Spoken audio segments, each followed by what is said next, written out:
কেমন আছে সবাই?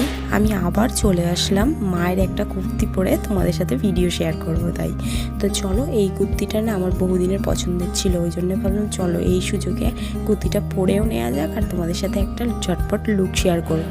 তো আজকে রোদ্দুরটা খুব ভালো বেরিয়েছে, ওই জন্য দেখো কি সুন্দর আসছে ভিডিওটা, দারুণ লাগছে। আর তোমরা দেখবে রিং লাইটের থেকে সানলাইটে বসে ভিডিও করলে সেই ভিডিওগুলো বেশি ভালো হয়।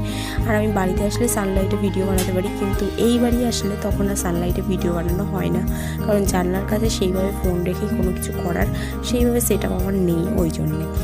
তো পরবর্তীকালে ইচ্ছা আছে জানলাটা মানে সানলাইটে ভিডিও করার। রিং লাইটে করলে না অতটা মেকআপটা ভালো দেখতে আসে না, অতটা ফোটেও না, ওই জন্যে এই বাড়িতে মেকআপ করার থেকে আমার ওই বাড়িতে মেকআপ করতে বেশি ভালো লাগে। তো চলো, বক করতে করতে আমার অলমোস্ট ডান হয়ে গেল মেকআপটা। তো মেকআপটা কেমন লাগলো অবশ্যই তোমরা কমেন্টে জানিও। Bye bye.